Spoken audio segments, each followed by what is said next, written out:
How a sergeant's ridiculous trick with his boots caused German snipers to waste 100 bullets. The brutal reality of the Second World War was a constant testament to human ingenuity in the face of unimaginable horror. Across the battlefields, from the scorched earth of the Eastern Front to the muddy, shell-pocked landscapes of the West, soldiers were forced to adapt, to innovate, and often, to outwit their enemies with methods that sometimes bordered on the absurd. Among the myriad threats faced by infantrymen, perhaps none instilled such a pervasive, chilling dread as the German sniper. These highly trained marksmen, often concealed with impossible skill, could pick off a soldier from hundreds of yards away, turning even the simplest task, fetching water, delivering a message, or merely standing guard, into a deadly gamble. Their presence wasn't just about the physical casualties, it was a psychological weapon, eroding morale and fostering a paralyzing fear of any exposed movement. It was against this backdrop of relentless tension and mortal danger that a remarkable incident unfolded on the Western Front, an episode that highlights the peculiar blend of desperation and dark humor that often characterized frontline existence. The year was 1944, and the Allied advance, while steady, was far from easy. Every village, every patch of forest, every rise in the terrain seemed to be fiercely contested. In one particular sector, characterized by dense woodland and undulating hills, an American infantry company found itself in a prolonged stalemate. Their immediate objective was a small, strategic ridge, but progress was agonizingly slow. The primary impediment wasn't strong enemy fortifications or overwhelming numbers, it was the chilling precision of a handful of German snipers. These snipers were exceptionally good. They seemed to anticipate every move, every shift in position. Attempts to scout the ridge, to resupply forward positions, or even to retrieve the wounded were met with swift, lethal fire. The company had already lost several men, not in direct firefights, but to the unseen menace lurking in the treeline. Morale was beginning to fray. Men grew hesitant to leave the relative safety of their foxholes, and the very air seemed to crackle with an unseen threat. Commanders were at their wits' end, conventional tactics proving ineffective against an enemy that refused to reveal itself. Artillery bombardments, while devastating, couldn't dislodge individual snipers who were masters of camouflage and rapid relocation. Patrols sent out to hunt them invariably ran into ambushes or returned with casualties, having seen nothing but the muzzle flash that claimed another comrade. Amidst this grim atmosphere stood Sergeant Frank Miller, a man of quiet demeanor but sharp intellect. Miller wasn't a firebrand leader, nor was he known for grand, heroic gestures. Instead, he possessed a keen observational eye and a pragmatic, sometimes unorthodox, approach to problems. He had seen enough combat to understand that courage alone wouldn't win every fight. Sometimes, you needed to be smarter, craftier. He had spent days observing the patterns of sniper fire, noticing the subtle indicators, or rather, the lack thereof. The Germans weren't just shooting randomly, they were targeting movement, specifically human movement, and they were incredibly patient. They would wait, sometimes for hours, for the perfect shot. One particularly frustrating afternoon, after another soldier had been wounded while attempting to move between two foxholes, Miller sat hunched in his own dugout, staring at his muddy boots. The boots, worn and heavy, were emblematic of the endless trudging and the harsh realities of the war. As he absently tapped one boot against the wall of the trench, an idea, seemingly absurd at first, began to form in his mind. He recalled stories of trench warfare from the Great War, of dummies used to draw fire, but those were static targets easily dismissed by an experienced sniper. What if the target wasn't static? What if it could move? The concept was simple, almost childish in its simplicity, yet it held a spark of potential. The snipers were looking for human movement, specifically the telltale signs of a man moving from cover. What if he could simulate that movement, but with something utterly expendable? Something that would look convincingly human-like from a distance, through the scope of a sniper rifle, but was in reality nothing more than an empty shell? His eyes fell back on his boots. They were roughly the size and shape of a man's feet, especially when seen partially obscured by scrub or grass. The idea, once conceived, began to take on a strange, compelling logic. Miller began to experiment. He gathered a collection of discarded boots from his platoon, some his own, others donated by men who had found replacements or whose boots were beyond repair. He also scavenged for suitable materials, sturdy sticks, lengths of twine, and some scrap metal wire. His fellow soldiers watched him with a mixture of curiosity and bemusement. "What in God's name are you doing, Sarge?" one of them asked, seeing Miller meticulously tying twine to the laces of a boot, then attaching the other end to a long, slender branch. Miller just grunted, his brow furrowed in concentration. "Just building myself a new pair of legs, son," he replied, a hint of a wry smile playing on his lips. Over the next few hours, Miller, with the help of a couple of his most trusted men, began to construct what he hoped would be the ultimate sniper decoy. He took 2 pairs of boots and attached them to the ends of 2 long, thin branches, ensuring they hung naturally, as if on a man's feet. He then ran lengths of twine from these branches back to a hidden position within their trench line. The idea was to create a system where, by pulling the twine, the boots could be gently lifted and moved, mimicking the cautious, creeping movement of a soldier attempting to traverse open ground. The key was realism. The movement couldn't be jerky or unnatural, it had to be slow, deliberate, the kind of movement a man would make when trying to avoid detection. The chosen location for this audacious experiment was a particularly dangerous stretch of ground, a small, grassy hollow that lay between their forward positions and the sniper-infested ridge. It was a place where several men had already been hit. Under the cover of darkness, Miller and his team carefully positioned the bootmen. They dug shallow depressions for the sticks to rest in, ensuring they were stable but could still be manipulated. The boots themselves were arranged to appear as if a soldier was just beginning to rise from cover, or perhaps crawling slowly forward. A thin line of twine, almost invisible against the damp earth, snaked its way back to Miller's foxhole. The following morning dawned cold and misty, typical for the autumn of '44. A hush fell over the American positions as the first rays of light began to filter through the trees. Miller, along with his 2 assistants, lay prone in their foxhole, their eyes glued to the distant hollow where the boot decoys lay camouflaged. Tension was palpable. Had they done enough? Would the snipers fall for such a rudimentary trick? Or would they simply ignore it, perhaps even interpret it as a sign of desperate foolishness? The stakes felt surprisingly high. If this failed, it would not only be a waste of precious time and resources, but it might also embolden the enemy, confirming their psychological dominance. Miller took a deep breath, then slowly, meticulously, he began to pull on the twine. The boots, positioned some 70 yards away, stirred. One boot lifted slightly, then settled back down, mimicking the hesitant movement of a man testing the ground. Then, after a pause, the other boot followed suit, dragging slightly through the dew-kissed grass. The movement was barely perceptible, precisely what a sniper would be looking for, not a sudden dash, but a careful, almost imperceptible shift. Miller held his breath, his eyes scanning the tree line on the ridge, searching for any sign of a German position. The silence stretched, heavy and expectant. Suddenly, the stillness was shattered by the sharp crack of a rifle shot. The sound, distinct and powerful, ripped through the morning air, followed almost immediately by the characteristic thud as the bullet struck the ground near the boots. Miller flinched, but a grim smile touched his lips. They had taken the bait. The shot wasn't aimed directly at the boots, but rather at the imagined torso above them, a common sniper tactic to account for the body attached to the moving feet. The sniper, hidden somewhere in the dense foliage, had seen the movement, interpreted it as a man, and had taken his shot. Miller waited a moment, then, with agonizing slowness, he made the boots move again, just a fraction.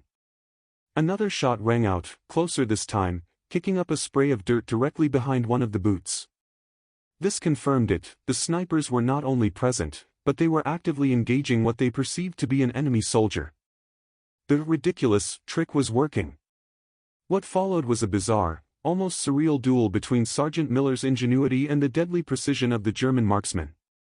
Miller continued to manipulate the boots, making them shift, crawl, and occasionally even stand briefly, just enough to draw attention. Each movement was met with a crack of a rifle and the whiz of a bullet.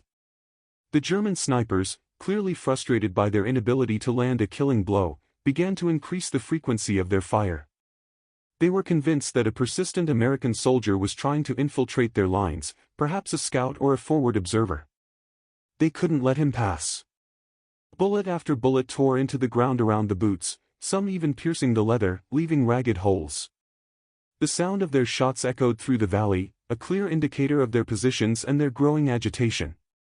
Miller, from his concealed vantage point, could hear the distinct reports from at least 2, possibly 3, different sniper rifles. Each shot was a wasted bullet, a precious resource expended on an empty pair of boots. His men, initially skeptical, were now watching with rapt fascination, a sense of relief and even amusement washing over their tired faces. The psychological pressure that had been building for days began to dissipate, replaced by a strange sense of victory. Every time a sniper fired, it wasn't a threat, it was a confirmation that Miller's trick was succeeding. The boots became a magnet for enemy fire, drawing attention away from the real American soldiers, who could now move with a fraction more confidence within their own lines. The immediate danger of being picked off by an unseen enemy had lessened, at least for the moment, as the snipers focused their deadly attention on the moving leather objects. Hours passed. The sun climbed higher, burning off the mist, revealing the landscape in sharper detail. Still, Miller kept up the charade. His arms ached from the continuous, subtle manipulation of the twine, but he pressed on, determined to exhaust the enemy's patience, and more importantly, their ammunition. He made the boots crawl forward a few feet, then retreat slightly, simulating a cautious advance and withdrawal. Each new movement provoked a fresh volley of shots. The ground around the boots was now thoroughly churned up, riddled with bullet holes, a testament to the snipers' furious, yet ultimately futile, efforts. The sheer volume of fire was astonishing, far more than they had anticipated. By midday, the count of wasted German bullets was steadily climbing. Miller and his men were carefully tallying each shot, a grim but satisfying score. They estimated that well over 50 rounds had already been expended on the 2 pairs of boots. The snipers, despite their training and discipline, were falling deeper into the trap. Their frustration was palpable in the increasing speed and less precise nature of their shots. No longer were they waiting for the perfect kill shot, they were simply trying to eliminate the persistent threat, whatever it was. This was valuable intelligence. It showed their positions, their likely fields of fire, and their current state of mind. The trick continued throughout the afternoon, becoming a strange, silent battle of wills. The German snipers, committed to their targets, continued to fire, convinced that they were dealing with an incredibly tenacious, perhaps even wounded, American soldier. The sound of their rifles became a constant, almost rhythmic presence in the valley. The American soldiers, no longer paralyzed by fear, began to move with renewed purpose, their tasks made safer by the diversion. They watched Miller, the quiet sergeant, as he patiently, relentlessly, made his boot men dance their deadly jig. The absurdity of the situation wasn't lost on anyone, but its effectiveness was undeniable. The cumulative effect of dozens, then scores, of wasted bullets was slowly but surely turning the tide of this small, localized engagement. The snipers were being outwitted, outmaneuvered not by superior firepower, but by a simple, ridiculous, trick born of desperation and ingenuity. The sun began to dip towards the horizon, casting long shadows across the battlefield, but the relentless popping of sniper fire against the decoy boots showed no signs of abating. Miller knew he had to maintain the illusion for as long as possible, to maximize the impact of his cunning plan, to drain every last bullet he could from the enemy's reserves. The initial goal of drawing fire had long been surpassed, now it was about crippling their ability to inflict further harm, about turning their own lethal skill against them.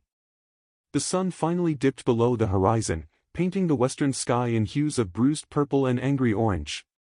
The relentless popping of sniper fire, which had been a constant companion throughout the afternoon, began to wane as darkness crept across the valley. Sergeant Miller, his arms stiff and aching from hours of subtle manipulation, paused his work. The ground around the decoy boots was a testament to the German snipers' fury and frustration, a pockmarked expanse of churned earth and shredded grass, dotted with splintered fragments of leather from the boots themselves. He had achieved his primary objective, to draw fire and reveal enemy positions, but the secondary, psychological victory was perhaps even more profound. The fear that had gripped his men, the paralyzing dread of the unseen enemy, had been replaced by a strange mix of relief and grim satisfaction. Each wasted bullet had been a small triumph.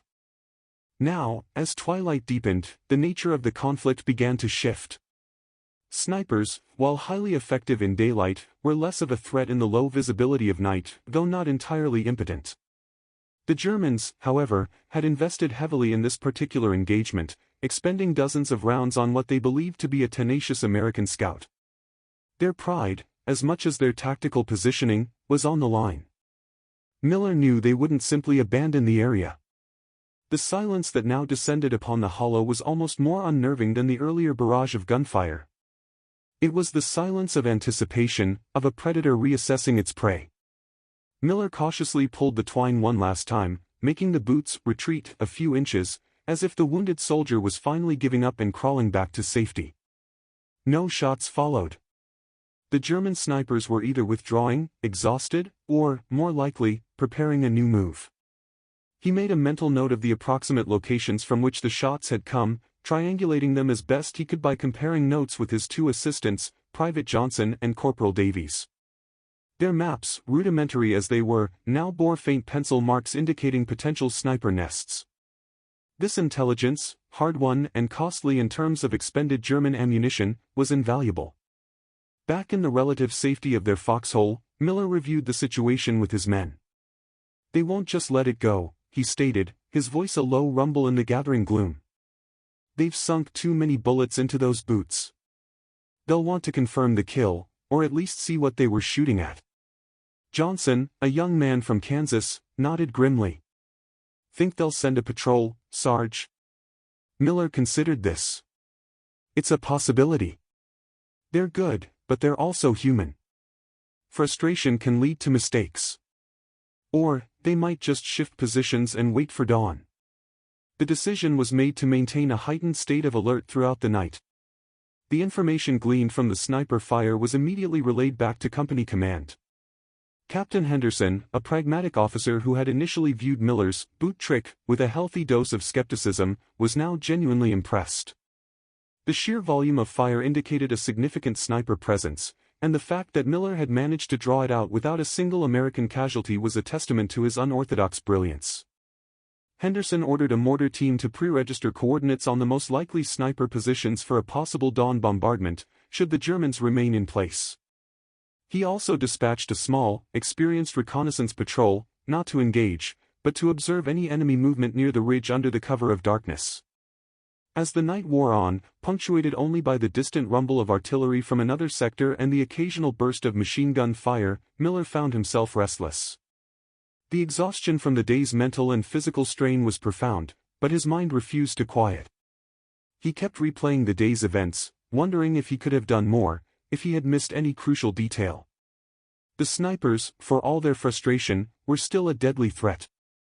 They hadn't been eliminated, merely inconvenienced and exposed. The real challenge lay ahead: how to capitalize on this temporary advantage. Just before midnight, a faint rustling in the undergrowth beyond their forward lines caught Miller's attention. He nudged Johnson, who was on watch.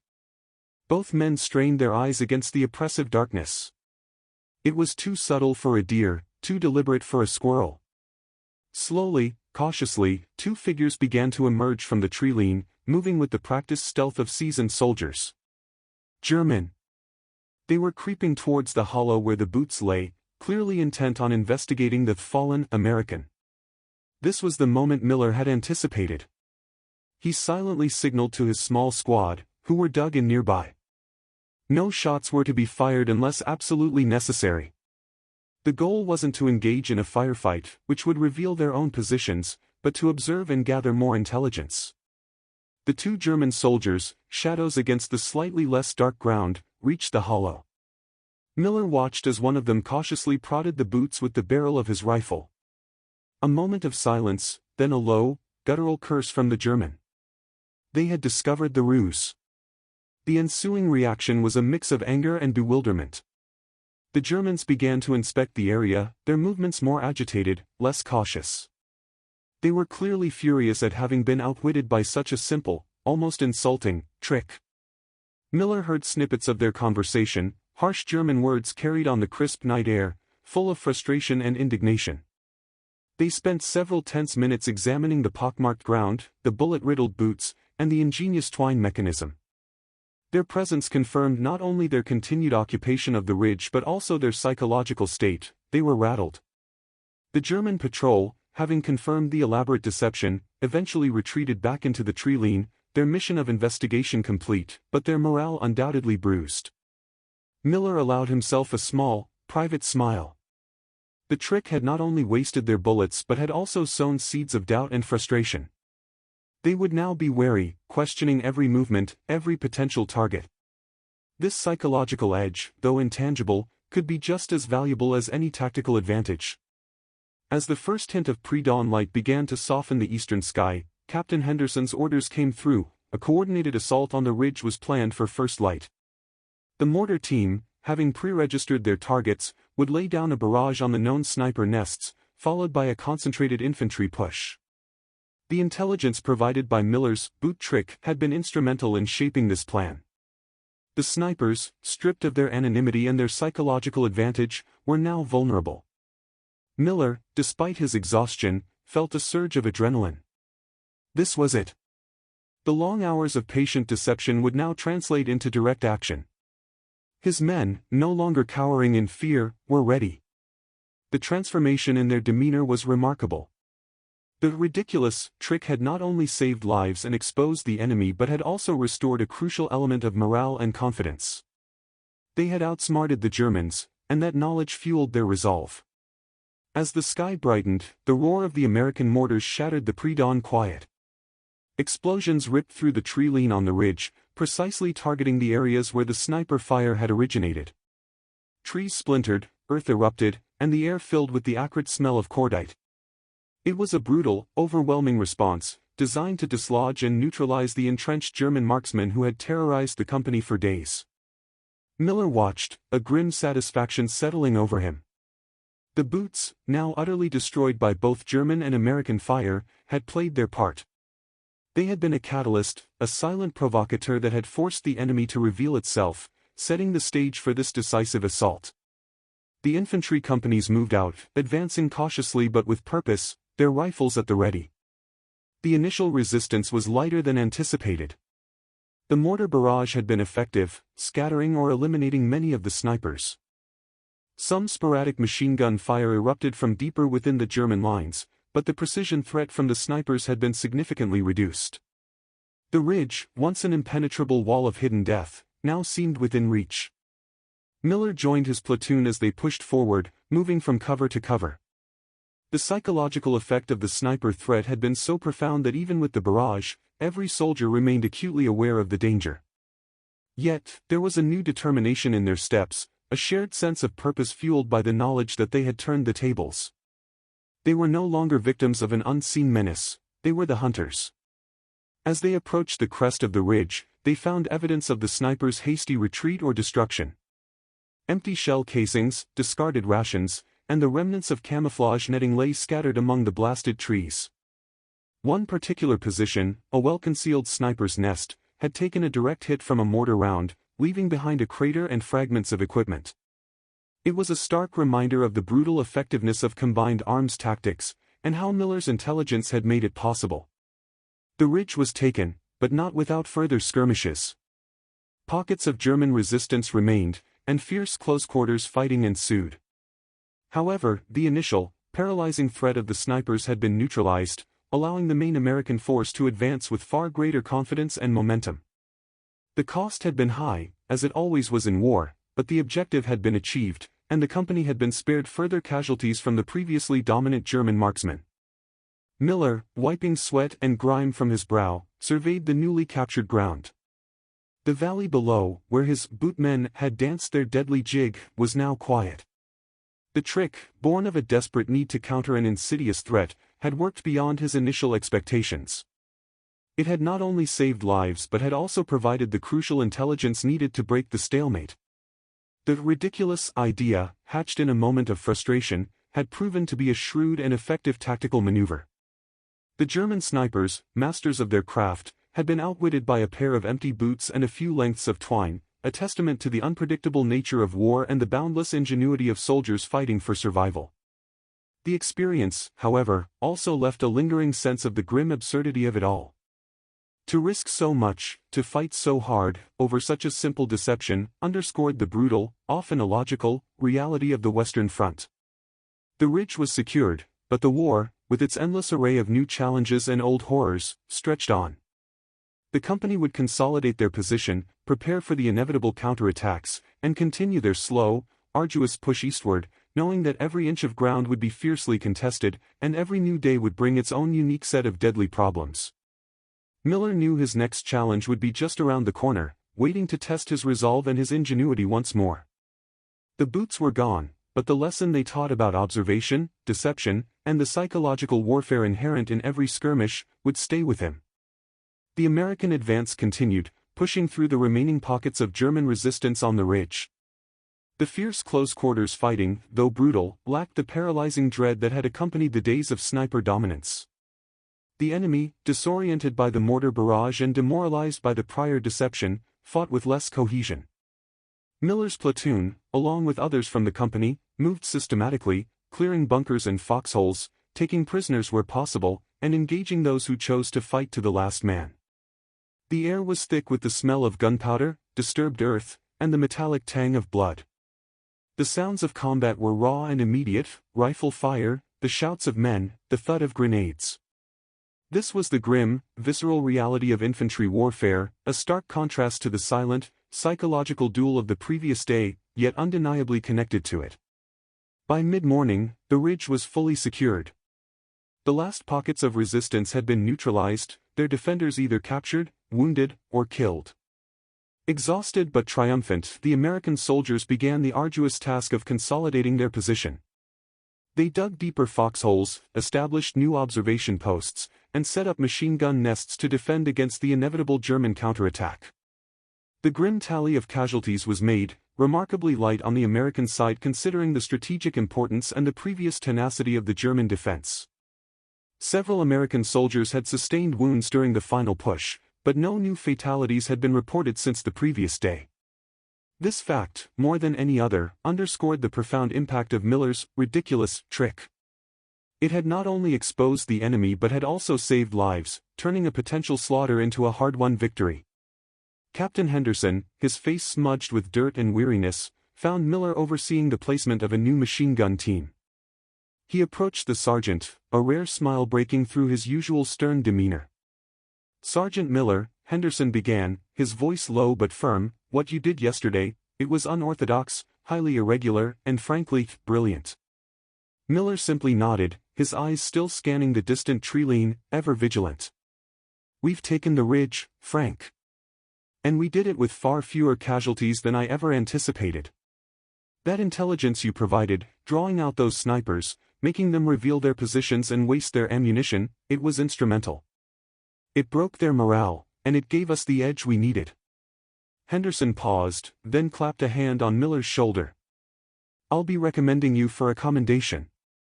That kind of ingenuity, that kind of thinking outside the box, that's what wins wars."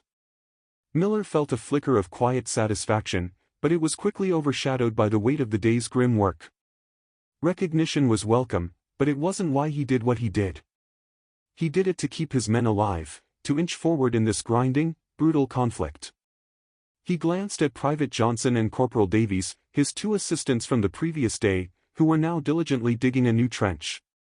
They caught his eye and offered tired but respectful nods. Their initial bemusement had long since transformed into unwavering trust. They had seen firsthand how a seemingly absurd idea could turn the tide of battle, and they had been part of it. The bond forged in that strange, silent duel with the snipers was now stronger than ever, a quiet understanding of Miller's unique brand of leadership. The company's morale, which had been dangerously low under the constant threat of unseen snipers, was now visibly lifted.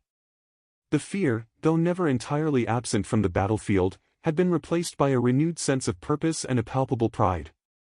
They had faced a formidable, invisible enemy and had outsmarted them. This victory, small in the grand scheme of the Western Front, was a powerful psychological boost.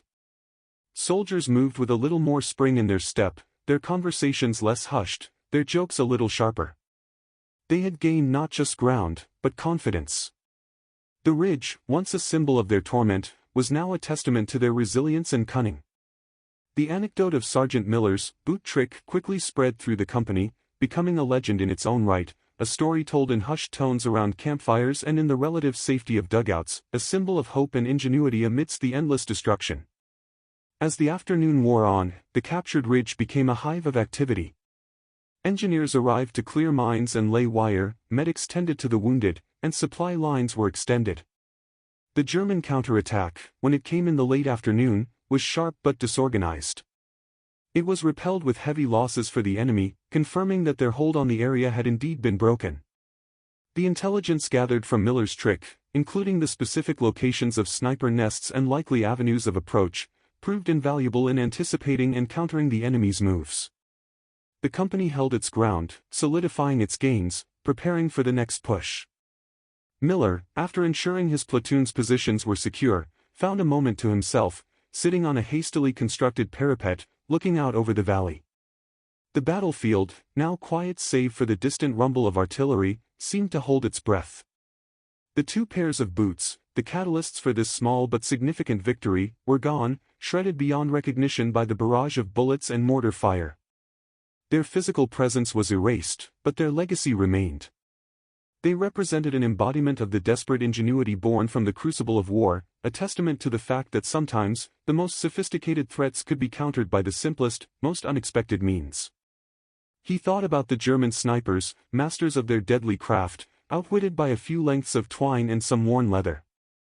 They had wasted over 100 bullets, perhaps more, on an empty shell, their frustration and anger palpable even across the distance. It was a grim satisfaction, a small victory in a war that demanded so much.